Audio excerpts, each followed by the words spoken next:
Assalomu alaykum muhtaram Prezidentimiz Shavkat Mirziyoyev Miromonovich. Men Surxondaryo viloyati Angor tumanida yashovchi fuqaro Xushboq Vorishaman. Men bundan 10-15 kun oldin ijtimoiy tarmoq bo'yicha sizlarga murojaat qilgan edim. Mahallamiz raisi Sherali Mamatqulov dala maydonidagi zavirning muhofaza qismidan Abdurahmonov Ikrom, Ashurov Azamat, Ochilov Ramazon degan shaxslarga hech qanday hujjatsiz noqonuniy yo'l bilan ariq qazdirib, zavirning muhofaza joylariga turba tashlatib, noqonuniy suvdan foydalanishga ruxsat berdi. Ana shu qayerdan suvdan nima uchun foydalanyapti? Qanday turba u? Mana zabirdagi turba borku. Qanday foydalanib kelyapti hozirgi kunda? Bu turbani bitta 2-4 ta joyga qo'yib, dalalarning muhofaza joyini ariqlarni qozib foydalanishga ruxsat berdi. Kim ruxsat bergan? Mahallamiz raisi Mamatqulov Sherali. Bu bo'yicha bir yerga murojaat qildingizmi? Yozma ravishda Mag'iz akini Angor tumanida qayerlarda? Murojaat qildik. Nima bo'ldi murojaat javobi? Men chiqqan murojaatim bo'yicha ishchi guruh kelyapti. Kadastrdan, suvdan, migratsionni, ekologiyadan kelyapti. Kelib haqiqatdan bu qo'yganlaring noqonuniy deb rais oldida shu gaplarni gapirib aytayapti. Qo'yilgan turba noto'g'ri deyapti. Shundan keyin ishchi guruh. Keyinchi qo'yilgan turba va qazilgan zavirning nariyoqqa qazilgan joylar noqonuniy deb aytayapti.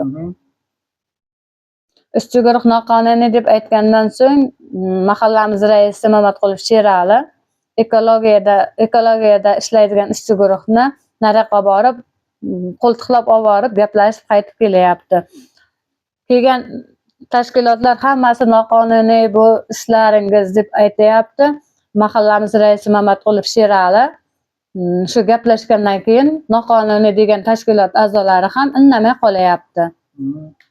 Keyin qanday xatni sizlarga javob xat beryapman? Chiqqan tarmoq bo'yicha, murojaatlaringiz bo'yicha, a'zolar bo'yicha. Chiqqan tarmoqlar murojaatim bo'yicha uyimda orqasidagi hamma xalq bo'yicha chizilib turgan ariqda ro'ka chiqib, bizga jo'natgan arizalarimizni shu uyimizda orqasidagi ariq bilan yopib kelmoqda shu paytgacha.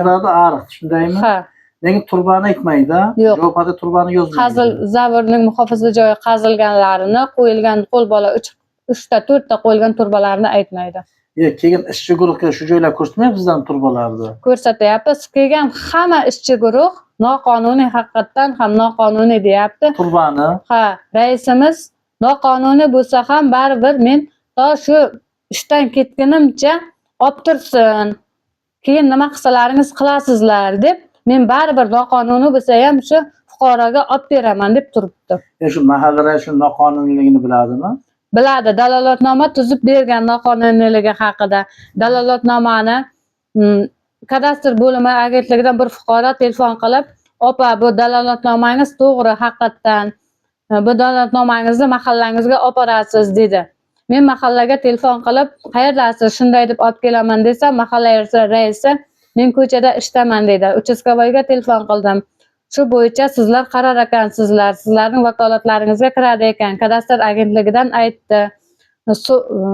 Migratsiyadan bozor aka degan aytdi. Manakay. Shu haqiqatdan mening dalolatnomamni qayerga olib borsang olib bor, o'tadi. Pechat bo'lishi shart emas deb menga tushuntirib yubordi. Men buni dalolatnomani mahalla raisiga olib kelsam, mahalla raisi noqonuniy dedi. Men yana borib bozor aka bilan uchrashib, buni shunday deyapti rais desa, bor raisga bor. Qayerga borsa borsin rais, bu o'tadi. Men imzolaganman, men uni o'rganganman. Haqiqatdan noqonuniy deb meni yana qaytarib berdi.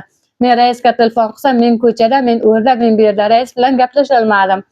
Keyin uchastkovoyga telefon qildim. Uchastkovoy aytdi, "Mahallangiz qaraydi, opa, men qaramayman, meni vakolatimga kirmaydi" deb aytdi.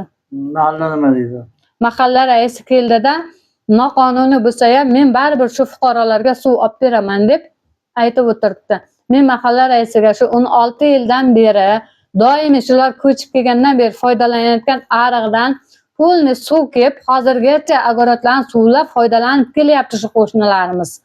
Shu mahallamiz Sherali aka Mamatqulov bo'lgandan buyon baribir sizlarga shu ariqdan suv olib beraman degali beri bu qo'shnilarimiz janjali to'xtagani yo'q haligacha. Tegishli joylarga murojaat qildik. Qayerda murojaat qilsak ham mahalla raisimizning gaplari bo'yicha haqiqatan uyingning orqasidagi ariq senga ziyon bermaydi-ku. Mayli uyim orqasidagi ariq doimiy turgan ariq. Zevirdi bo'yida qo'yilgan turbalar mana yana qaytadan o'zi ruxsat berib qo'yapti-ku. Mahallamiz raisi Sherali Mamatqulovning vakolatiga kiradimi? Nimaga uni uchun hech kim qaramaydi? Qarang, mana shu ariqda hozir bosh keltirib ishni yapyapti, shundaymi? Javob beryaptimi? Ha. Men javobni ko'rdim, hammasi aytib, uyini orqasidan o'tgan ariq shuni ziyon bermaydi, to'g'rimi? Lekin sizlarning murojaatlaringiz turba masalasi zebrda qo'yilgan. Ha, zebrda bo'yiga qo'yilgan noqonuniy turba. Mahalla raisi orqadan tomorqaga keladigan ariq bor deyapsiz-ku. Shu bo'yicha ishni yapyapti, shundaymi? To'g'ri. Shuni mahallani o'ziga aytmadingiz, sizlar shu mahallani saylovida boringlaringizmi? Biz o'pay chet elda bo'lganmiz. Chet elda xo'p. Ishlaganmiz. Uydagilaringiz, aka-ukalaringiz, ya bir og'aynilaringiz shu mahallani qo'l ko'tarib saylaganmi? Ovoz berganmi shu mahallaga? Bilmasam endi saylagan bo'lsa, saylagandir, balkim saylamagandir. O'tgan bundan oldingi mahalla raisimiz bo'lganda, unda biz shu yerda yashaganimizda, yonimizda qo'shnimiz bilan shu Ikrom bilan Azamatning oilasi Dilpiz degan opa urushganda, u mahalla raisi tegishli organlarni chaqirib shu ko'chaning tizmasini olib kelib, haqiqatan bu tarafdan olish noqonuniy tizma bo'yicha olasizlar deb pulni hammasini yoritib berib, bu tarafdan suv olmaganda, men bilan emas, u yonimdagi qo'shni bilan janjallashganda haqiqatan noqonuniy deb aytgan. Men raisga aytganman, rais shunday bo'lgan ekan, bu janjalni to'xtating aka, biz ham tinchlik bilan yashaylik. Nima qilasiz bunday ishlar qilib deb murojaat qilsam, meni murojaatimni eshitmayapti hamda, sen nimaga dedi ijtimoiy tarmoqqa chiqib, yerimni olib qo'yaman deb aytding deb menga kelib do'q bo'psa qilyapti. Sen zevirdi yonidan foydalanib kelayotgan yeringni olib qo'yaman deb kadastr agentligidan kelgan odam bilan u odam aytdi, men yerimda bir men emas 7-8 kishi shu yerda yashaydigan bo'lsa, hamma yer solig'ini to'lab foydalanib kelyapti. Foydalanuvchi soliq to'layapti. Foydalanish uchun pulni solig'ini to'lab kelyapmiz. Endi foydalangan yerga albatta soliq to'laysizlar. Buni hamma O'zbekiston fuqarosi to'laydi, hamma ham to'laydi. Sizga rais qanday yerni olib qo'yaman deb aytib, sen ish tarmoqqa chiqdim deyapti. Shu foydalanib o'tirgan yerimizni olib qo'yaman deb aytding. Nimaga sen unday deb ijtimoiy tarmoqqa chiqasan deb men ham aytgan gapini aytaman-da. Mana qarang, mahallani o'zimdan shu turba bo'yicha o'zaro gaplashmanlaringiz, mana bizgacha yetib keldilaringizda, oxir oqibat holatini blogerga kelyapsizlarda. Mana bloger kelishim shu mahalla raisining o'zi bilan gaplashib, rais bova, ya aka, ya tog'a, mana shunday holat, shunday voqea, shu turbani, mahalla narsasini deyman-da, shu joyimizda shu yopib, shu ichki hal qilayotib bir savol berib, bir gaplashib ko'rmadilaringizmi? Gaplashib ko'rdim.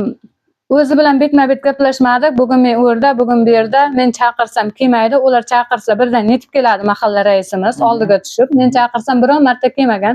Kecha suv bo'yicha ham murojaat qilyapman. Keling rais bova, ko'rib keting desam, men ko'chada keyin boraman. 12 gacha kutdik, kelmadi.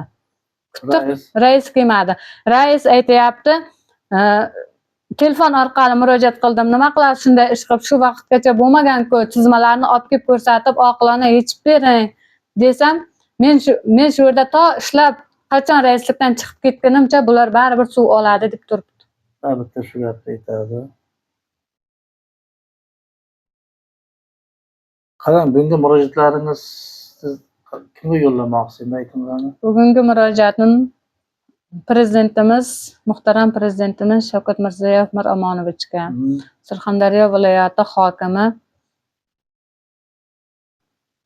Ulug'bek Qosimovga, Angor tuman hokimi Qosim Mardonovga. Nima deb murojaat qilasiz endi, ayting murojaatingizni.